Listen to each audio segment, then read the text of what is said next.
Il y a des choses que je ne peux pas dire jusque-là aux gens. Mais s'il plaît à Dieu, viendra un jour où je vais dire des choses pour choquer les consciences des Burkinabés et de l'Africain en général. Nos drones sont venus, ils ont pris leur or, ils sont partis. On a besoin de l'argent de quelqu'un. Donc l'or est important. Les gens ont besoin d'or, nous aussi on a besoin de quelque chose dans le monde. Bref, ce n'est pas une manière durable en matière de maîtrise d'or, c'est pas quelque chose qui se dit publiquement. Oui. C'est quelque chose qui se garde secret. Même les pays qui prétendent, on vous dit qu'il a combien de tonnes d'or, quoi. C'est pas vrai, la réalité ce n'est pas ça. On ne vous dira jamais exactement. Mais si on sait exactement quelle quantité d'or vous avez en réserve, ça veut dire qu'on connaît vos capacités d'échange et tout. On peut anticiper sur beaucoup de choses sur vous. Et puis c'est pas qu'on a fait, on est en train de faire.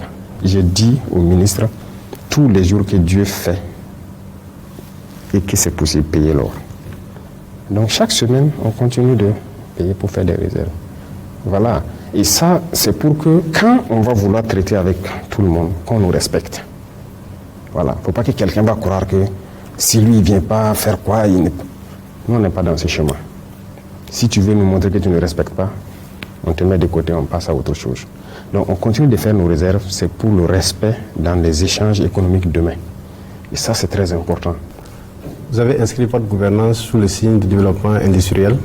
Et dans ce sens, beaucoup d'unités ont été lancées et d'autres viendront sûrement. Quelle est votre évaluation dans le domaine industriel? Oh, l'évaluation, je peux dire que c'est embryonnaire. Hein. On n'est qu'au début. Et je pense que je vais devoir me mettre à un exercice bientôt de communication avec mon peuple encore. Parce que les gens ne comprennent toujours pas. Les gens croient qu'une unité industrielle, c'est forcément de grandes structures et tout. Les jeunes peuvent créer des petites unités industrielles, mais très importantes. Vous voyez, par exemple, je prends, quand vous vous levez le matin, la petite cuillère que vous avez dans votre café là, qui fabrique ça au Burkina? Vous en connaissez? On ne peut pas fabriquer? Sûrement des petites machines qu'il faut payer et que les jeunes se forment un peu dessus et peuvent fabriquer. Ça fait une entreprise aussi, non? Il faut que nous regardions d'abord notre quotidien. Qu'est-ce qu'on fait tous les jours? Qu'est-ce qui est dans notre quotidien? Et c'est là-bas qu'il faut puiser des idées. Tout ce qu'on avait l'art d'importer. Et que les jeunes puissent dire, ok, ça là on importe, et on ne fabrique pas ici, ou on ne fabrique pas assez. Moi je vais me lancer sur ça. Monter un projet sur ça, chercher la connaissance sur ça, et nous allons essayer de les accompagner. Donc l'industrie, ce n'est qu'embryonnaire. On est au début. Actuellement, on a attaqué des secteurs qui nous permettent d'être un peu souverains. Parce que vous voyez, tout est importé ici. Quand je parlais d'abord ce que nous consommons. Aujourd'hui, nous avons lancé par exemple la culture de blé. Et nous avons des usines qui font la farine de blé, et toute qualité de farine qui peut faire le pain, les biscuits et tout autre. Mais avant, on partait importer la farine. Quand on a interdit l'importation, les gens ont fait des usines, mais ils partent payer le blé et ils viennent transformer. Mais aujourd'hui, on veut cultiver le blé pour pouvoir le faire. Vous savez quelle masse d'argent on conserve? Et parallèlement à ça, il y a des usines on a aidé des gens à financer, qui vont ouvrir bientôt, qui vont fabriquer tout ce qui est pâtes alimentaires, les spaghettis, les trucs. Tout ça, on importe, non? Quand on prend nos pâtes, ça vient d'ailleurs. On ne fabrique pas ici. Mais ça, c'est notre consommation. Ça sera internalisé. Le riz, ça, on a déjà fait un bond incroyable. On cultive beaucoup, mais on a encouragé des gens à faire beaucoup d'unités de transformation. Il y a beaucoup de qualités de riz burkinabé aujourd'hui. C'est ce que nous consommons. Prenez le maïs, le couscous. On cultivait le maïs et on exporte brut. Ensuite, on part payer du couscous ailleurs et on vient inonder nos marchés. Là, ça ne va pas. Beaucoup d'unités ont ouvert, beaucoup d'unités qu'on est en train encore d'encourager. Si vous suivez l'actualité, c'est pour pouvoir transformer tout ça. La farine infantile et tout ce qu'on commande tout de l'extérieur. Mais il faut que nous on quitte ça, qu'on transforme en matière première nous-mêmes et pouvoir donner la valeur ajoutée. L'huile. Comment est-ce qu'on peut exporter notre soja brut et ensuite aller payer l'huile de soja à la boutique? L'arachide, il y en a tellement d'oléagineux, mais pourquoi on ne le fait pas? Il y en a même qui vont dire que bon, il y a des maladies, on a dit de payer l'huile de tournesol ou quoi. J'ai dit on cultive le tournesol, on le fait. Et il y a des usines déjà qui pressent l'huile de tournesol. Donc on est en mesure de tout faire chez nous. Mais pourquoi on doit aller payer ailleurs? Donc c'est tout ça l'industrialisation. Aujourd'hui, vous voyez l'ananas. Moi, je suis en train d'encourager des usines qui vont faire le jus d'ananas. Au lieu d'importer, c'est nous qui allons exporter. Et ça donne très bien. C'est beaucoup plus qualitatif que ce qu'on paye même, qu'on paye ailleurs dans les pays côtiers. Donc il y a beaucoup de choses dans notre quotidien, ce qu'on mange, ce qu'on porte et tout. Et quand on se lève le matin, on doit pouvoir se regarder, ok, moi j'ai porté ça, ça c'est importé. Et j'ai dit non, on va faire une usine qui va partir de coton jusqu'à ça. Ça sera prêt cette année 2026, s'il plaît à Dieu. Donc moi je ne veux plus être habillé par un fil qui vient de l'extérieur. Parce que nos paysans cultivent le coton. Je ne peux pas accepter qu'on vienne imposer le prix du coton aux paysans pendant qu'on doit transformer. Et imaginez dans ça le nombre d'emplois que ça crée. Depuis longtemps, on forme nos gens dans les écoles de formation et de formation professionnelle technique sur la mécanique, l'industrie, génie industriel et quoi. Ils sont assis au chômage. Ils peuvent faire génie industriel, mais après ils cherchent concours de la fonction publique pour être administrateur quelque part. En fait, on a perdu. Mais aujourd'hui, s'il y a des industries, tous ces gens-là vont s'exprimer. Quand vous vous levez le matin, vous prenez votre moto pour aller au service ou quoi, c'est importé. Même l'écrou, quand une écrou tombe en route, c'est importé. Pour que vous payez l'écrou. Mais les écrous, ce sont des petites machines qui peuvent le faire. Donc l'industrie, il faut que chacun comprenne, ça va de la petite échelle à la grande échelle. Donc quand on dit une industrie, ce n'est pas forcément des grandes unités. Tous les jeunes peuvent créer des petites unités industrielles en regardant ce qu'on fait dans notre quotidien pour diminuer les importations. Et donc, on a l'étape embryonnaire, on va communiquer et encourager. C'est là pourquoi on a restructuré les fonds. Vous avez suivi en 4 grands fonds.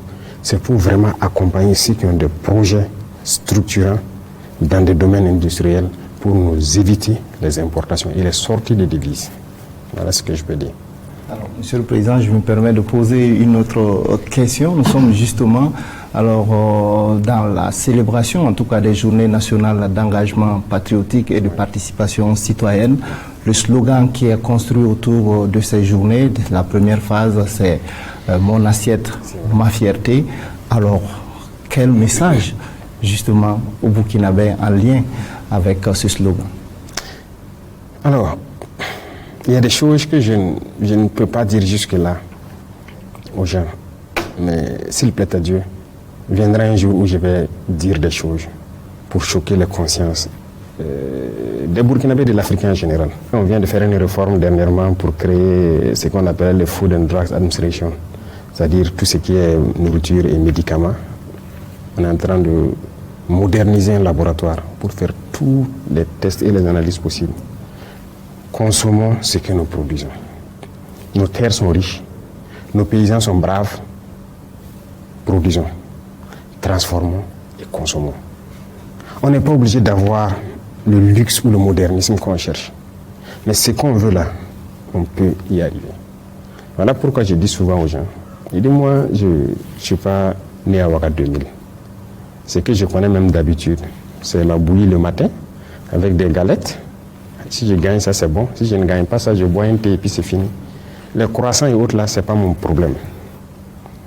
Parce que le jour que je vais, en tout cas, faire de ça mon problème, mon habitude, il faut que le blé soit produit ici, par mes paysans, transformé ici, jusqu'à la boulangerie par mes paysans. Moi, je ne consomme pas de chocolat. Mais aujourd'hui, je peux vous dire que souvent, il m'arrive d'envoyer les gens aller payer chocolat chez... Il y a un maître chocolatier burkinabé à Ouaga ici. Maître Bayala. Oui. C'est là-bas seul que moi je peux peut-être dire que je vais prendre du chocolat. C'est tout. Et il a beaucoup de points de vente à travers le pays.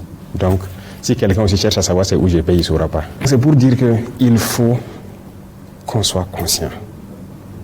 Il faut produire au Burkina, consommer au Burkina. Ou en Afrique, qu'on s'unisse et qu'on comprenne cela. Si on ne le comprend pas, c'est à nos risques et périls. Combien de gens aujourd'hui sont en train de devenir impuissants, infertiles ou quoi? Nos ancêtres étaient comme ça. C'est la réalité. Bon, ça va faire rire les gens, mais c'est la réalité. Même les médicaments ont trop d'infections, des antibiotiques par-ci, par-là. Bon, nous, on a eu la chance de connaître plus les racines et autres. Mais j'ai même dit à nos médecins et nos chercheurs de se reconcentrer sur nos capacités, c'est-à-dire nos plantes que nous avons là. Qu'est-ce qu'il y a comme molécules dedans et qu'est-ce qu'ils peuvent exploiter? Et ils sont là-dessus. Voilà, j'ai eu même des propositions où les gens ont demandé à ce qu'on paye un certain nombre d'équipements qui leur permettent de faire la recherche à fond. J'ai dit, voilà, moi je préfère ça. Parce qu'il faut faire attention. On a cherché à nous exterminer et ce n'est pas aujourd'hui qu'ils vont arrêter. Donc, mon assiette, ça doit être mon combat de tous les jours. Et même l'assiette même dans laquelle on met la nourriture, je vous ai dit, la porcelaine et autres, tout le monde en consomme. Est-ce que c'est fabriqué ici? Mais on peut le faire, ce n'est pas l'argile qui nous manque, ce n'est pas le truc. Voilà un peu ce que je peux dire sur cette journée d'engagement patriotique.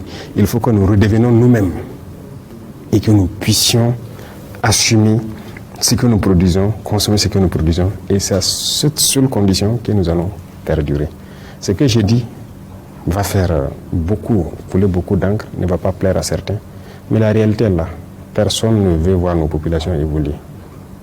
Et pourtant, nous, on se projette dans 10 ans. Le Burkina atteindra 50 millions. Ou bien, faites des enfants, hein. On en a besoin. Les terres sont riches et il faut, voilà, on va travailler. Et c'est surtout ça. Donc, voilà un peu ce qui a motivé et on va continuer dans ce sens. Monsieur le Président, le Burkina avance en tout cas à grands pas sur le chemin de l'autosuffisance, de l'industrialisation. Mais comme vous l'avez dit, il faut beaucoup produire localement. Et pour pouvoir produire, il faut que les industriels et les producteurs locaux puissent être appuyés. Où en êtes-vous avec l'allègement de la dette intérieure, le poids de la dette intérieure? Oui, là, on a fait beaucoup d'efforts quand même. On a fait beaucoup d'efforts. Je me rappelle en 2022, c'était une question cruciale. Chaque fois, c'est des plaintes et tout. Donc, finalement, j'ai demandé à voir la situation. Quand le ministre qui était nouvellement nommé après, il a dit, il y a des dettes de plusieurs années. Des entreprises qui ont fait des pressions. Il y a des entreprises qui étaient en train de couler même. J'ai dit, mais là, c'est pas simple. Pourtant, nous, on doit financer notre guerre. On doit payer des équipements, on doit trucs. Alors, j'ai dit, c'est qu'on va faire. Au premier semestre, on va se concentrer, payer beaucoup d'équipements. Et on va se réorganiser. Dans un trimestre, voilà des textes qu'on va prendre pour, voilà non, en termes de taxes et tout ça là. On a essayé de faire un travail. Et à partir donc du deuxième trimestre 2023, il faut grouiller de sorte que quand on finit l'année 2023, qu'il n'y ait plus de dettes de 2022. Il n'y a que des dettes de 2023. On a essayé, mais il y avait des grandes entreprises toujours qui avaient des dettes de 2022 qu'on n'a pas pu payer. Et petit à petit, je suis ça, en fin d'année, est-ce qu'il y a des dettes de l'année N-1? Donc, quand je prends 2025, en décembre 2025, il n'y avait aucune dette de l'année N-1. Au contraire, j'ai dit de prioriser les entreprises qui n'ont pas trop de grosses factures. Et donc, ça, souvent 3 mois, maximum 6 mois, on éponge ça. Donc, ce qui veut dire qu'on a quitté un volume de dette intérieure de plusieurs centaines de milliards qui traînait des années et on a pu rattraper tout aujourd'hui où je parle. Donc, il y a des grandes entreprises toujours qui peuvent avoir des factures qui vont durer jusqu'à 6 mois. Ça, bon, on se dit que quand on regarde leur chiffre d'affaires et tout, ils peuvent tourner avec. Mais on fait l'effort pour que les petites entreprises, il n'y ait pas de dette qui puisse traîner pour les permettre de fonctionner. Donc, de gros efforts ont été faits et on continue de suivre ça en tout cas pas à pas. Voilà. Alors, Excellence, l'énergie joue quand même un grand rôle dans le développement industriel. Cette année, on constate qu'il y a plus de délestage par rapport à l'année passée. Alors, déjà se pose la question de savoir qu'est-ce qui est fait pour mettre fin à cette situation. Alors, comme je l'ai dit, la souveraineté énergétique, on vient de très loin. Il y a beaucoup de choses qui sont faites. Mais, regardez, on a lancé plusieurs projets cette année. Et nous, on espérait avoir tous nos groupes électrogènes avant janvier. Hein. Mais si vous avez constaté, il y a des groupes qui sont rentrés il n'y a même pas quelques jours. Hein. Et ça continue de venir. Vous voyez, c'est les gros engins qu'ils transportent sur les longs ports-chars et trucs. Vous suivez souvent quand ça rentre. C'est pratiquement au pas d'un an que ça évolue. Pour quitter le port, même pour arriver à Ouagadougou, vous avez au minimum 1 mois. Ça avance à un rythme très lent. Malheureusement, c'est venu en retard. Il y a des groupes même qui sont toujours au port, qu'on n'a pas pu encore faire rentrer. Donc, même ceux qui sont rentrés aussi en février et mars, là, je ne vais pas vous mentir, on ne peut pas tout monter en si peu de temps. On était trop dépendants. on importait, c'est-à-dire la tendance était l'importation du Ghana et de la Côte d'Ivoire, plus de la moitié de notre énergie. Donc voilà pourquoi on a décidé de construire nos centrales nous-mêmes pour être autonomes. Et ça, c'est en cours. Et là aussi, comme je l'ai dit, il y a beaucoup de choses. Vous savez, des bateaux ont été déviés à un moment donné à cause de certaines situations de conflit. Et quelque chose qui devait venir en 45 jours, on se retrouve maintenant à 70 jours ou combien. Arriver au port encore, c'est de la gymnastique. Donc il y a des centrales qui sont en train de naître et le programme, c'est de mettre en place une centrale dans chaque région. Au lieu de concentrer Ouagadougou et Bobo pour desservir, on veut rendre autonomes les régions. Et donc il y a plusieurs centrales qui sont en train d'être installées. Je pense qu'à Koudougou, c'est presque fini. C'est un Koudougou un peu partout. Il y a d'autres villes qu'on a ciblées même pour avoir des centrales. Donc on espère pouvoir résoudre la question de l'énergie, en tout cas dans les délais les plus brefs qu'on puisse y aller, tant qu'on n'a pas d'autres contraintes à l'international. Parce que tant qu'il n'y a même pas d'énergie, notre rêve d'industrie, ça ne peut pas avoir lieu. C'est impossible. Les industries, ça consomme. Il y a aussi notre ligne de transport qu'il faut tout changer. Et le changement de ces réseaux seulement, c'est des centaines de milliards. Et il faut commander tous ces câbles, construire. Et si vous remarquez dans la ville, un peu partout, on est en train de construire des lignes. Donc tout ça, c'est un chantier. Il y a la production, mais il y a le transport qu'il faut reconstruire totalement. Et on est sur ça. Et pour pouvoir avoir une énergie propre à nous, pure, qui se transporte avec beaucoup de sécurité et qui sera stable pour nos industries. Excellence, en février 2023, l'État a créé l'Agence pour la promotion de l'entrepreneuriat communautaire APEC en vue de la mise en œuvre de l'actionnariat populaire. Comment appréciez-vous le chemin déjà parcouru? Donc, c'est vrai. Il faut dire que l'APEC est née d'une volonté. L'APEC a été combattue, continue d'être combattue. Nous avons tout vu. Ouais. Nous avons même pris des gens en flagrant délit, en train d'écrire dans les rues, de barrer les affiches, de déchirer les affiches de l'APEC et tout, et qui ont été envoyés par des gens pour le faire. Beaucoup d'opérateurs économiques ont combattu l'APEC, les banquiers ont combattu l'APEC. Ça, c'est une réalité, ils ne peuvent pas le nier. Si nous n'avons pas agi d'une certaine manière, ce n'est pas parce qu'on n'a pas des choses sous la main. Mais nous avons évité de trucs parce que nous voulons faire pour qu'ils voient. Et donc, dans la communication, l'APEC a été sabotée aussi. Si déjà par des actes physiques, ils sabotent, ce n'est pas par la communication. Donc, les gens ont payé les gens pour parler sur les réseaux. En fait, dénigrer. Donc, l'APEC est née et a fait face à cette vague d'hostilité. Mais, ils ont pu grouiller, traverser la tempête. Mais déjà, ils ont pu faire la première unité. La deuxième unité est presque finie à Tenkodogo. La première mine de l'APEC, les équipements sont là. S'il plaît à Dieu, dans quelques jours, ils vont couler les premiers lingots. Parce qu'ils ont déjà extrait le minerai, ils sont en train d'installer l'usine. Et la deuxième mine va rentrer donc, en travaux dans peu de temps aussi. Et ainsi de suite, on va leur donner des unités semi-mécanisées. Ça leur permettra d'avoir de la rentabilité très vite, mais de réinvestir ça dans les unités industrielles. Vous avez vu qu'ils ont lancé l'unité de transformation de piment à Banfora et tout ça.